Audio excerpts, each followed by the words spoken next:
Hola, mis estimados hermanos y hermanas, bienvenidos una vez más a este canal de Ven, sígueme con Lolo.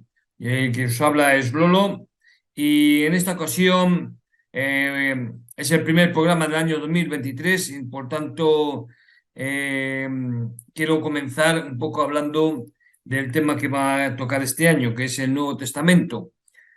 Y el himno que me ha sugerido esta lección de hoy, que es diferente al manual de Ben Sígueme que toca este año, ya que sí, he querido un poco explicar de qué va este año. Entonces, eh, este año vamos a empezar con el Nuevo Testamento, es decir, con Pedro, digo, Mateo, Marcos, Lucas, Juan, Hechos, Judas, Pedro, es decir, Tesalonicense, etcétera, etcétera. Entonces, el himno que me ha sugerido, ya digo, esta lección de la que igual voy a hablar hoy, y es, ¿qué es la verdad? ¿Qué es la verdad? Joya es de valor, etcétera, etcétera. Bien. ¿Por qué he elegido empezar el nuevo año 2023 de esta manera? Veréis, hasta ahora hemos estado hablando, o yo os he hablado principalmente, eh, empecé con Doctrinas y Convenios en mi canal, este canal, y después hemos seguido con el Antiguo Testamento.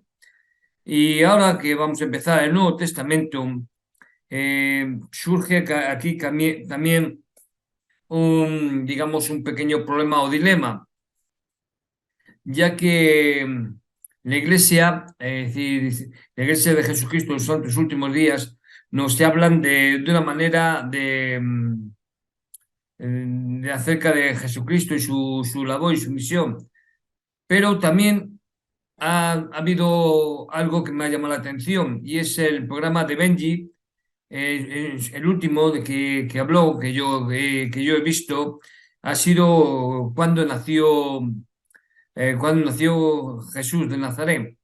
Y digo Jesús de Nazaret aposta, no voy a decir Jesucristo. Yo cuando me dirija al Mesías, vamos, que no el Mesías, es decir, cuando me dirija digamos, a Jesús, diré Jesús de Nazaret, nunca diré Jesucristo. Esta es la última, básicamente, si puedo evitarlo, la única vez que voy a hablar, decir Jesucristo. Es decir, yo cuando hable de esa persona, diré Jesús de Nazaret. ¿Vale? Y voy a hacerlo así por eso, por la verdad. ¿Qué es la verdad? ¿La verdad de la que habla la Iglesia de Jesucristo en los últimos días o la verdad que entiende otras personas? Entonces, en esta clase vamos a ver el aspecto, digamos, mm, no real, porque no sabemos exactamente si es real, pero no podemos solamente tratar el tema conforme en mi opinión, conforme nos dice la Iglesia de Jesucristo en los santos últimos días. Así que hay otros aspectos, otra verdad que no está oculta, sino que está ahí. Y me voy a basar básicamente en hechos históricos, ya que es la única manera de que podamos, digamos, plasmar lo que es en realidad las cosas. Entonces, empezaré hablando de Pablo de Tarso, que Pablo de Tarso escribió mucho antes que Mateo, Marcos, Lucas y Juan. Juan, algunos de ellos eran discípulos de Pablo, y por tanto se basaron en algunos aspectos o cosas de Pablo y luego hay muchas otras digamos, adornaron, porque básicamente pero, todo lo que hicieron los evangelistas fue dar una forma a lo que es ahora la iglesia cristiana, o como se conoce aquí, iglesia cristiana.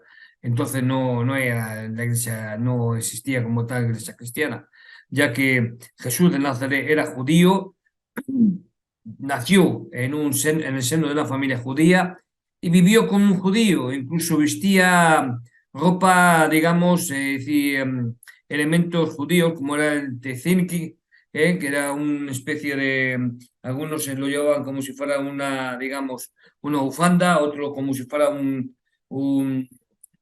no un chaleco, sino un poncho, una especie de poncho, algo se ponían aquí, y en algunas partes de, esto se puede ver en algunas partes de las escrituras del Antiguo Testamento, cuando, por ejemplo, la mujer tocó a Jesús, le tocó, es decir, uno de los emblemas de los que llevaban los judíos y que era una especie de, ya digo, que es o una faja o una especie de poncho o algo así que termina como en borlas, pero era como para recordar las oraciones.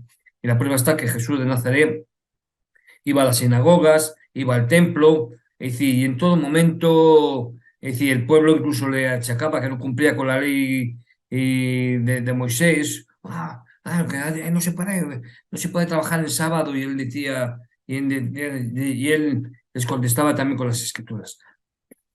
Bien, pues entonces, es decir, basándonos en esto, es decir, que Jesús era judío, vivió como un judío y murió como un judío. Pablo era judío, vivió como un judío y murió como un judío. Es decir, y los demás evangelistas todos eran judíos y no se apartaron en ningún momento de la base de las creencias judías. Por tanto, luego digamos, la postura cristiana surgió después como base como esta base.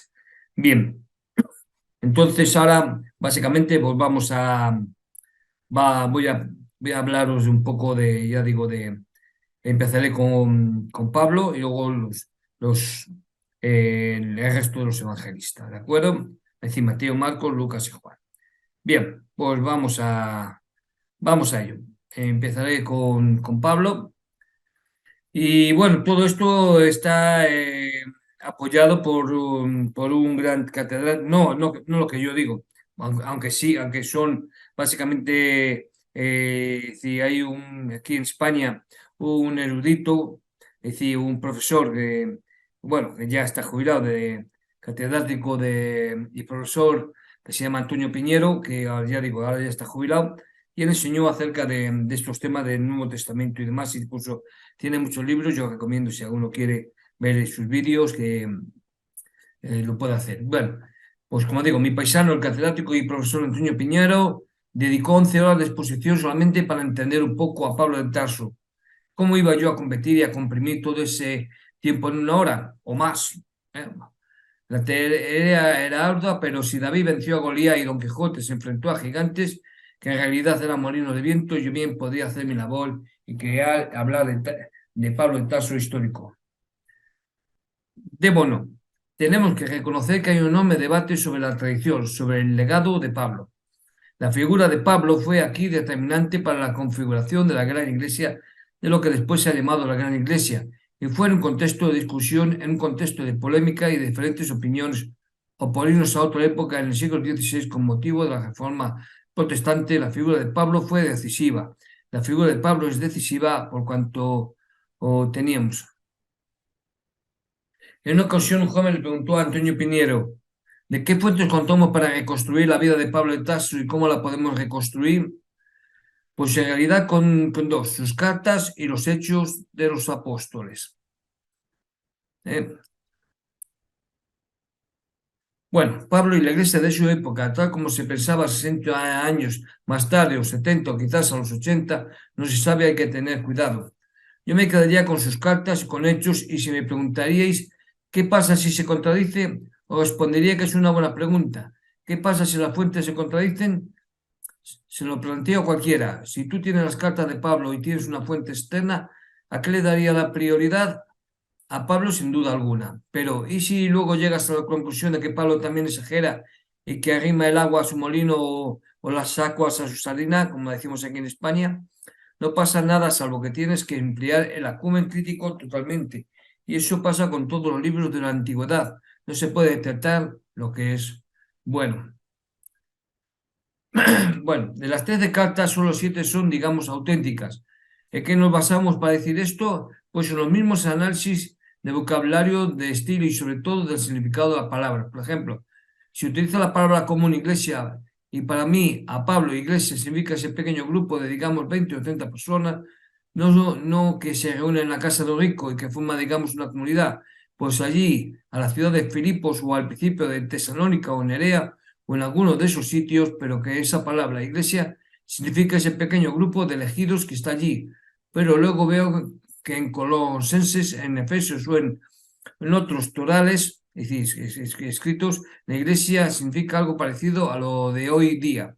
Es una iglesia del grupo tremendo de varias comunidades cristianas. Un grupo, digamos, que es tan importante delante de Dios que casi se le puede decir que es como la elegida por Dios. Tiene una importancia cósmica, porque al convertirse en ella, como dice Pablo, también toda la creación se convierte. Pero en ese sentido, ya que la Iglesia es algo tremendamente grande de importancia cósmica, universal, es la Iglesia parecida a la de hoy. No es aceptable que un individuo utilice una palabra tan básica con dos sentidos tan distintos. Bueno, antes de aquí voy a hacer un kick-out, un paréntesis. Si alguno de los que están viendo este vídeo, es decir, le parece mal la postura o la acción que voy a tomar ahora, porque esto voy a seguir, es decir, no voy a guiarme solamente por el manual Ven, sígueme, sino que voy a guiarme también por lo que han escrito otros eruditos referente a las escrituras, ¿de acuerdo? Entonces yo considero, y me lo podéis dejar en los comentarios como queráis, es decir, porque, ¿qué es la verdad? Preguntároslo, ¿qué es la verdad? ¿La verdad es lo que dice la Iglesia de Jesucristo en sus últimos días? La actitud o la forma de pensar es lo que yo o tú, digamos, pienses o digas? No, hay muchas verdades. Hay muchas verdades. Por ejemplo, yo suelo decir, hablar del elefante rosa. ¿El elefante es rosa? Uno dirá, no, el elefante no es rosa. Pues yo digo, sí, yo he visto un elefante rosa. Y vosotros pensáis, nada, lo has visto en sueños. Sí, es una fantasía, que lo he visto también como Dumbo volando. No, aún no he visto un elefante volando. Eso es una película. Pero sí que he visto un elefante rosa. En la película The Party, con Peter Sellers, ese gran cómico decía, y actor de cine, pues en la película sale un elefante pintado de rosa, pero lo he visto. Y no ha sido una creación de Disney ni nada de eso. Es un elefante le pintaron de rosa, pero bueno, yo vi un elefante rosa. A lo que voy es que es una verdad. Por supuesto que los elefantes no son de color rosa de manera general, pero ¿los elefantes pueden ser rosas? Sí, si los pintamos. No es que generalmente sea un elefante rosa. Eso a lo que voy. Que la verdad es, digamos, muy tenue. No hay elefante rosa, pero el elefante sí que yo he visto un elefante rosa. Es una verdad.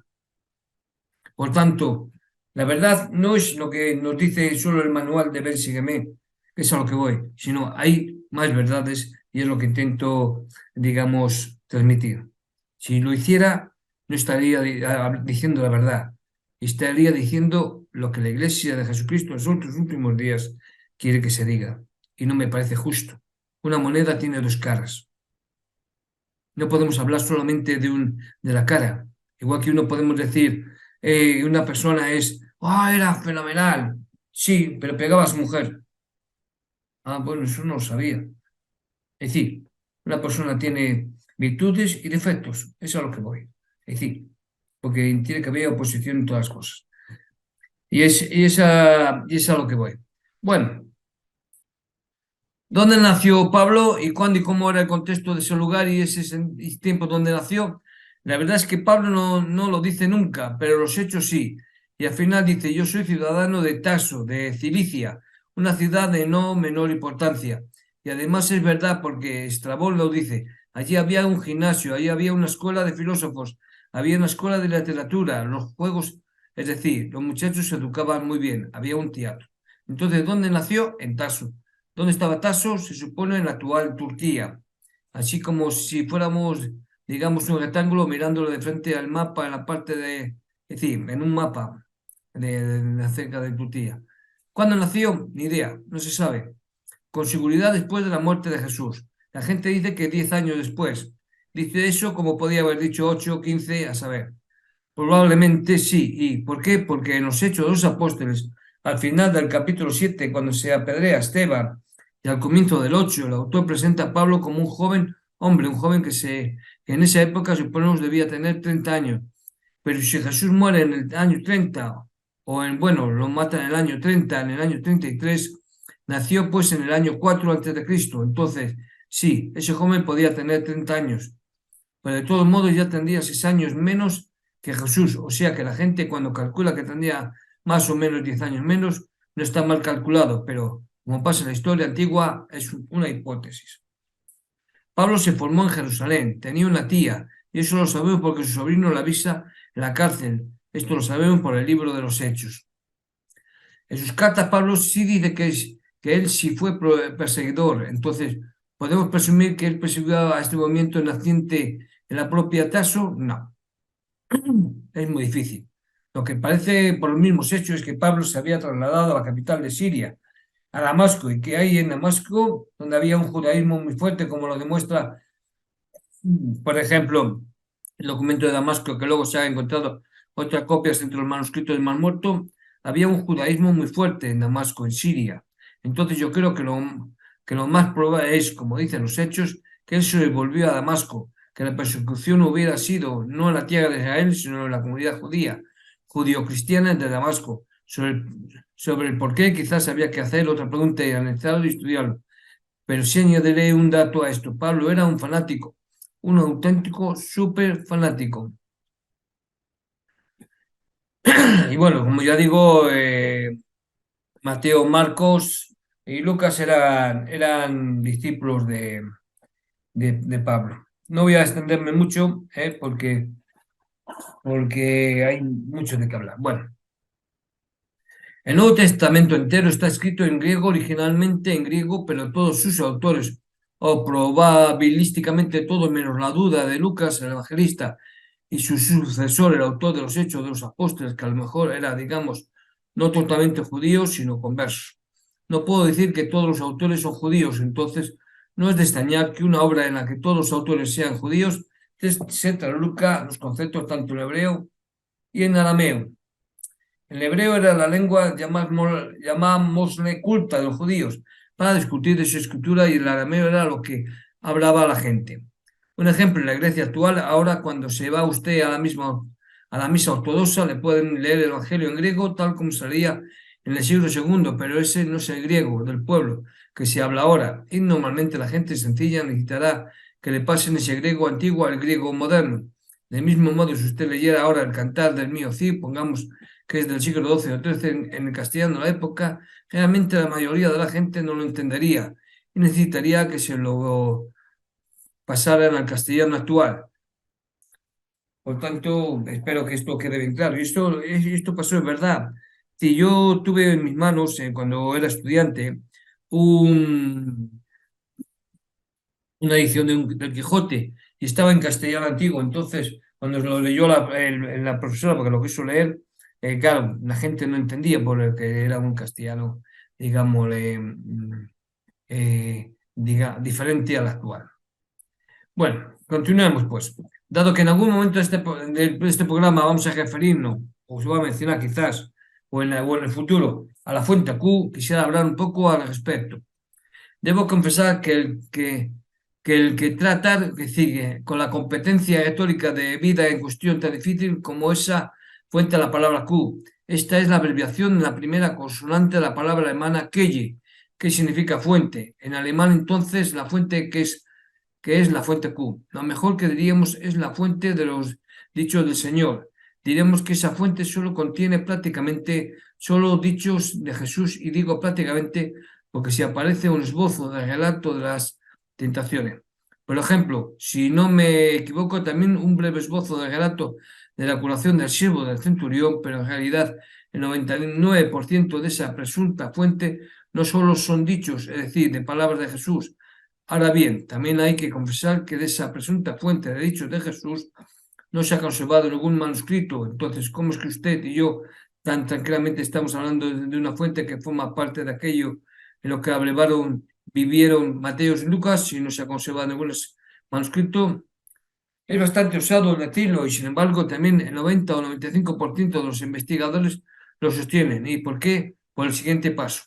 Una vez que con mucho esfuerzo a partir del siglo todo 19, 20 y 21 ha quedado relativamente claro, y digo relativamente claro, porque siempre hay investigadores independientes que lo niegan. Repito, ha quedado relativamente que Marcos es una de las fuentes que tuvieron delante los evangelistas posteriores Mateo y Lucas.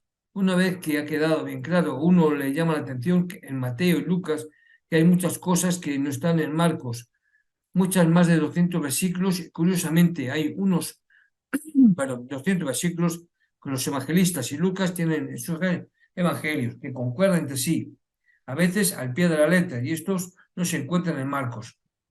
Repito, Mateo y Lucas, además de lo que copian de Marcos, en paréntesis, el 80% de Marcos está copiado en Mateo, en Lucas un poco menos. Entonces, si Mateo y Lucas concuerdan al pie de la letra a menudo, o casi al pie de la letra, en unos dichos que no aparecen en Marcos, y estos dichos están en griego, es lógico suponer que hubo algún manuscrito que los contenían, pero por desgracia se ha perdido.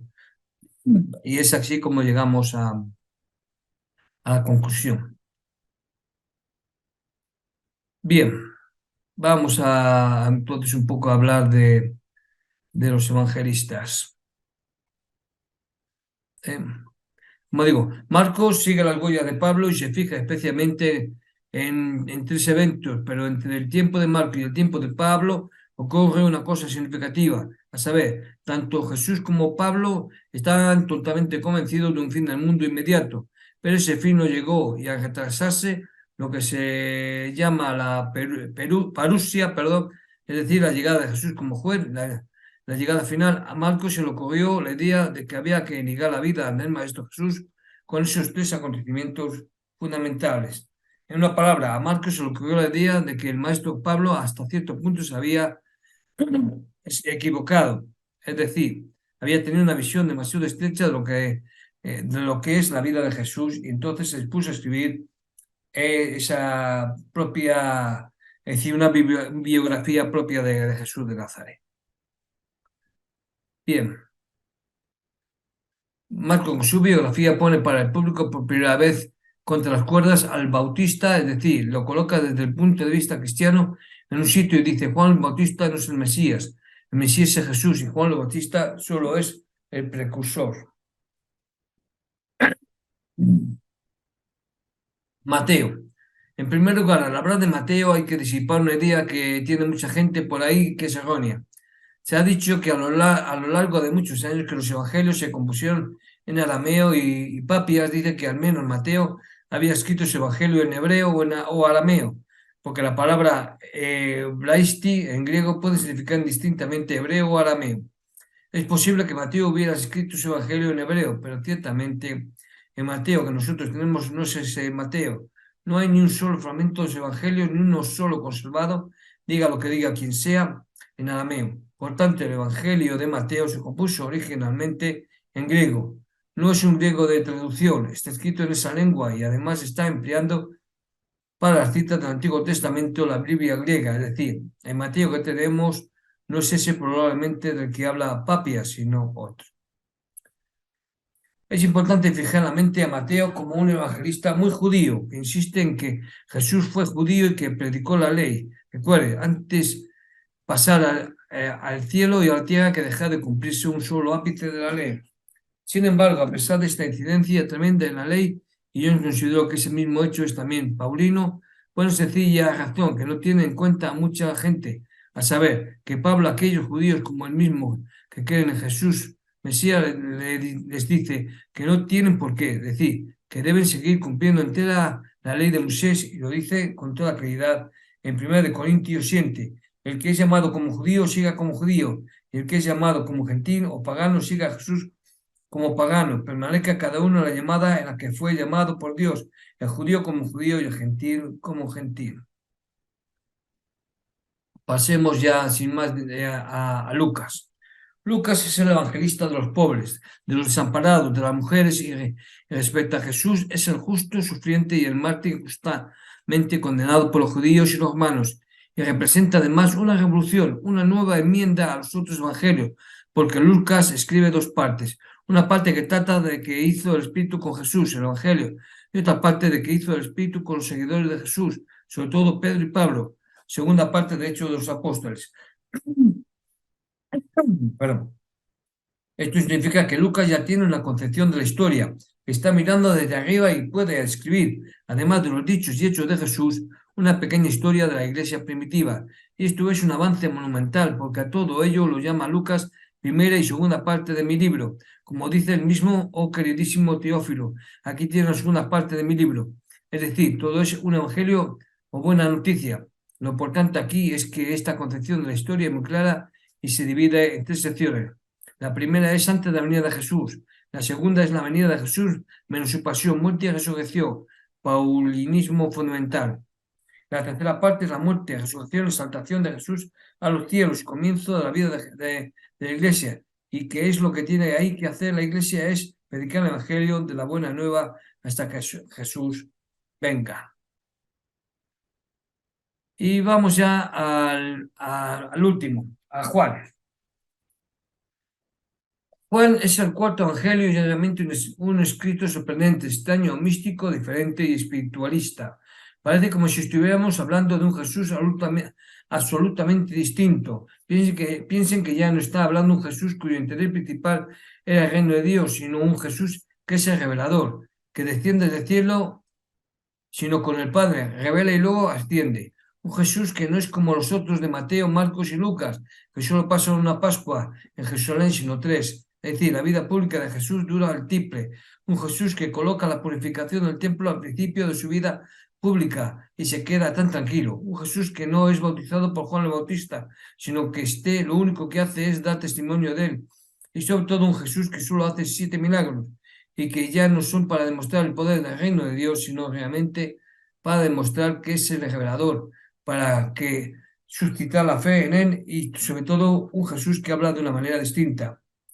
El Jesús de Mateo, Marcos y Lucas es de frases contundentes, es un Jesús polémico, frases cortas, directo a los enemigos, sin embargo, el Jesús del Evangelio de Juan es de una frase larguísima, en espiral, en la que coge una idea y luego le da la vuelta volviendo hacia atrás. Y cuando termina, coge otra idea y repite el proceso volviendo a la primera idea, haciéndose unos monólogos y unos discursos lentísimos y larguísimos. Es un Jesús que habla totalmente distinto y sobre todo un Jesús que habla de cosas distintas como la vida, testimonio, verdad, gracia, luz, oscuridad, arriba, abajo, etc. ¿Por qué es tan distinto? Yo he llegado a la conclusión de que la clave está en su párrafo de San Clemente de Alejandría, que escribe en el 180 lo siguiente. Juan, el último de los evangelistas, viendo que los otros evangelios se mostraban solo la interpretación corpórea de Jesús, usado por algunos conocidos e inspirado por el Espíritu Santo, compuso un evangelio espiritual. Así que es el último de los evangelistas. Observa a los otros evangelistas. Son imperfectos, es decir, muestran solo la interpretación corpórea, material y superficial. Está impulsado por un grupo de amigos, es decir, está en un grupo y está inspirado por el Espíritu Santo. Es decir, tenemos un individuo que hace exactamente igual que los otros evangelistas, pero está en el año 100 y ya tiene la visión de los otros tres y desde su sentido piensa que hay que componer el último y definitivo de los evangelios. Y esto es a lo que quiero llegar, mis estimados hermanos y hermanas.